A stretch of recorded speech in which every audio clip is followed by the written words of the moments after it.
Белки? Белки – это млекопитающие из отряда грызунов, дикие животные. Белки. Белки – это высокомолекулярные соединения, органические полимеры, являются жизненно необходимыми веществами для поддержания жизни практически всех животных, всех живых организмов, я возьму более, нашей планеты. И в конце концов животные преимущественно состоят из белков. Также они содержатся в растениях, в водорослях, в грибах, в бактериях, даже в вирусах, возможно, некоторых, да. Вот.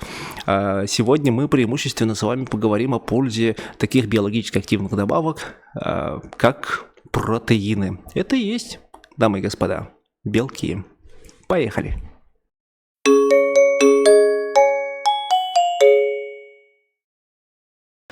О протеине информации в интернете великое множество. Тонны видео загружают блогеры, записывают и спортсмены, пишут нутрициологи, ну и что-то еще делают врачи одновременно, наверное. Вот. Ну и в том числе я.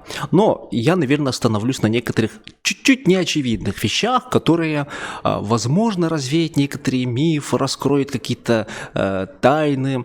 И мы с вами вместе, возможно, не только в этой серии, но и в последующих наших с вами разговорах будем углубляться в научность, доказательность и кое-какие молекулярные аспекты взаимодействия белков с нашим организмом, протеинов. Будем говорить протеины.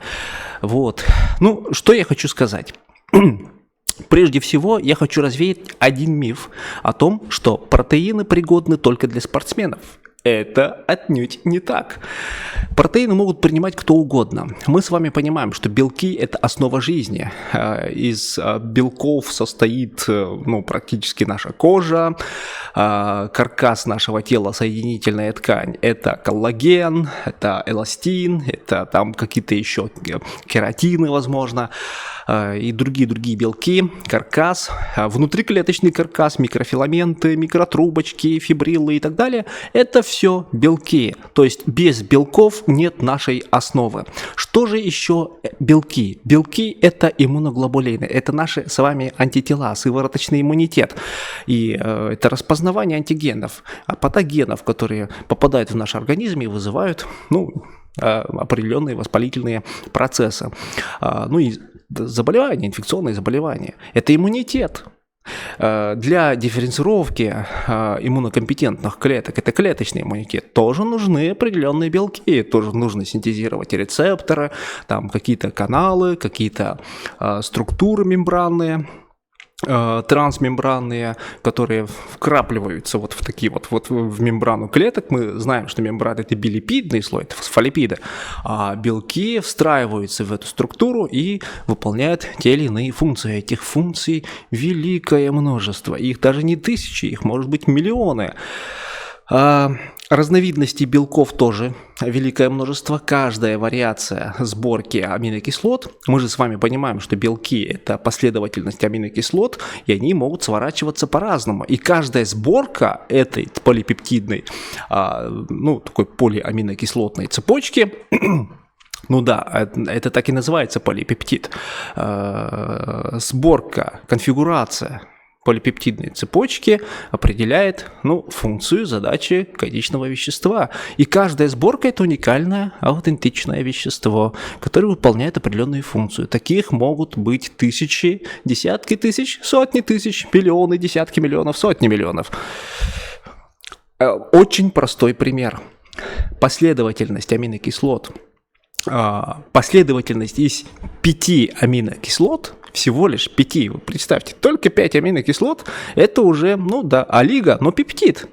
Это белок, который имеет 3 миллиона вариаций сборки. И каждый вариант – это уникальное вещество, которое должно присутствовать в нашем организме и выполнять какую-то функцию. Это могут быть транспорт, это может быть фермент, это может быть гормон, прогормон, это может быть рецептор, упомянутый мною ранее, и так далее, и так далее. Их много, и поэтому белки – это важно.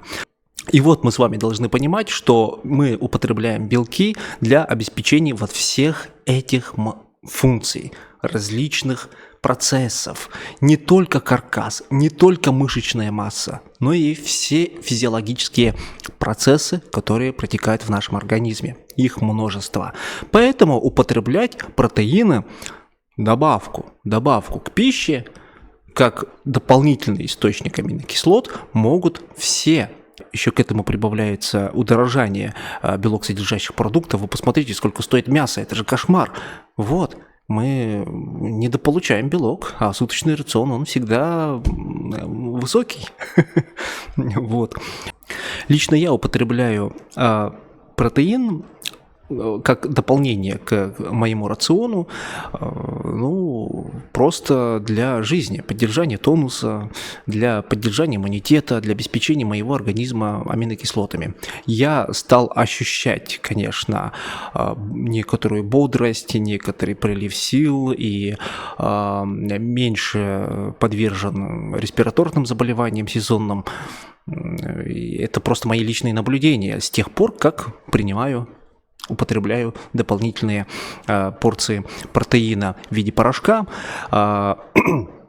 Вот, и советую всем. Но, тем не менее, конечно же, могут быть и различные противопоказания. И для употребления белок-содержащих продуктов, биологически активных добавок и так далее, нужно помнить одну маленькую истину, который гласит о следующем. Любой белок в кишечнике расщепляется до мономеров, аминокислот, и в кровь всасываются именно они. И только организму решать, в какой конечный белок они превратятся в последующем, и какой белок будет синтезирован из них. А вот когда, например, производитель утверждает, что, к примеру, для синтеза коллагена нужно кушать коллаген, возникает множество вопросов. Протеины, в конце концов, различают на растительные, животные, ну и все, только растительные и животные. Если яичный протеин – это животный протеин, если сывороточный протеин – это молочный протеин, это тоже происхождение животное. Ну и растительные протеины – это бобовые, соевые, из семян тыквы, конопли и так далее. Источников великое множество. Какое сырье содержит белки, то и будет использоваться как источник этого продукта. Мы же сегодня с вами поговорим о способах фильтрации, о способах очистки этого протеина, потому что, на мой взгляд, это самая главная логика, при котором нужно будет определять, какой протеин для чего полезен. Есть протеины с высокомолекулярной фракцией белков, например, казеин. Это тот протеин, который остался на верхней части мембраны, когда происходит фильтрация, когда через мембрану прошли все низкомолекулярные соединения, белки меньшего размера, лактоза, другие углеводы, жиры и минералы. А над мембраной остался высокомолекулярный белок. Ну вот, к примеру, к ним относится казеин. Также по такому же принципу получают и говяжий или другой мясной протеин, когда удаляются из бульона вредный холестерин, тоже там другие соединения, жиры, соли. Над мембраной остаются большие молекулы белка. Такие протеины, такие белки, они перевариваются, расщепляются длительное время, поэтому их обычно рекомендуют принимать в длительные периоды, когда мы, допустим, голодаем, в длительные периоды голодания, например, ночью. И вы же помните, что ночью перед сном нам рекомендовали принимать сыр, покушать творог, попить молоко. Вот. Именно вот это не только для поддержания работы микрофлоры кишечника, но и обеспечения нашего организма непрерывным поступлением аминокислот путем переваривания, расщепления больших молекул белка. Весь остальной протеин – это та масса, которая прошла через мембрану, вниз. Это низкомолекулярные соединения, олигопептиды, аминокислоты, это углеводы, жиры, минералы, соли и так далее. Это довольно грязная фракция, которая нуждается в дальнейшей очистке. Но иногда встречаются такие исконно-сывороточные протеины, которые содержат практически все. Да, он тоже будет полезен, но будет содержать ряд других веществ, которые могут быть вредны для некоторых категорий людей. Например, если у человека есть непереносимость лактозы, то в сывороточном протеине лактоза будет присутствовать. Например, в растительном протеине там будет присутствовать глютен, клейковина, которая тоже вредна будет для лиц с непереносимостью глютена. Но часть глютена, так как это довольно крупная молекула, она остается на верхней части мембраны. Полученная смесь продолжает подвергаться очистке методом фильтрации.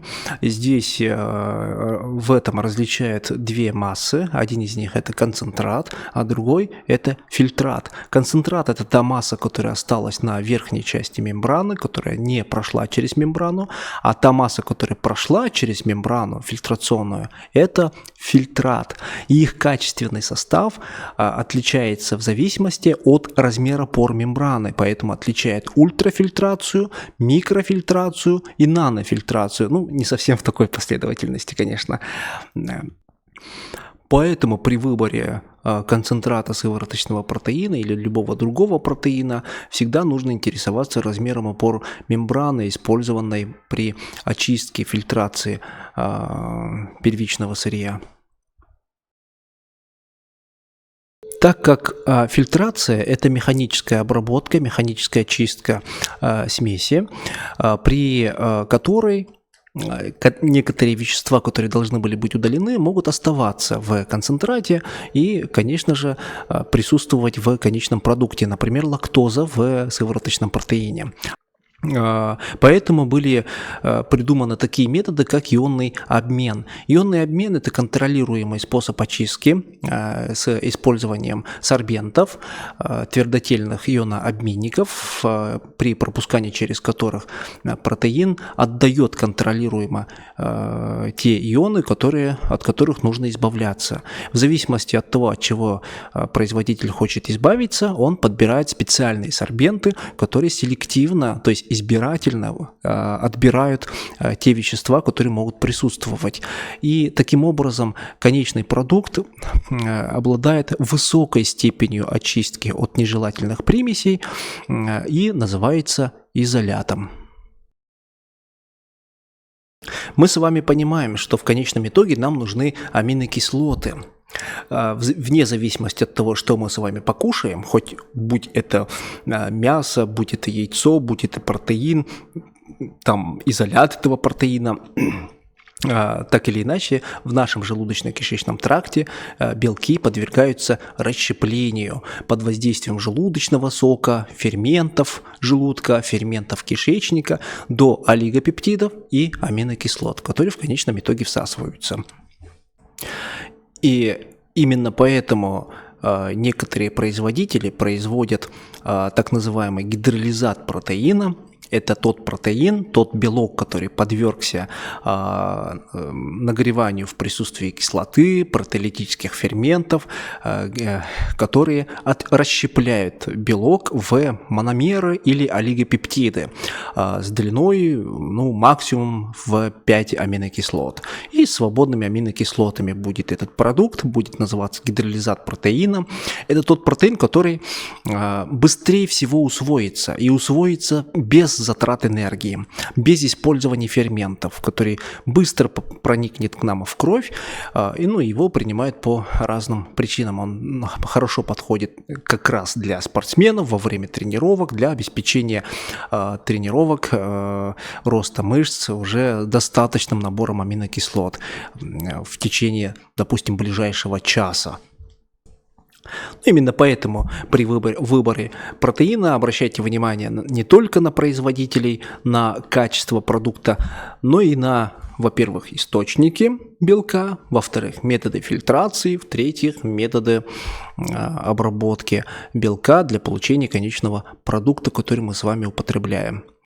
В магазине Campus Vit вы найдете только самый качественный протеин. Мы тщательно подбираем производителей, тщательно выбираем поставщиков и абсолютно исключены контрафакты. Мы следим за наличием не только сертификатов соответствия каким-то стандартам или другим нормативным документам государственным, но и за тем, что продукт действительно является продуктом данного производителя, потому что сейчас мы с вами прекрасно понимаем, что много на рынке биологически активных добавок контрафакта. Поэтому ждем вас в наших магазинах. Не болейте, ответственно относитесь к своему здоровью, осознанно выбирайте препараты, которые вы употребляете, и не забывайте о профилактике. Не забывайте посмотреть наше предыдущее видео, где мы объясняем, что БАДы – это панацея от всех болезней. Шутка. Вот. Но, тем не менее, они должны присутствовать в нашей жизни обязательно, если мы с вами являемся людьми осознанными. Будьте здоровы. Всем пока.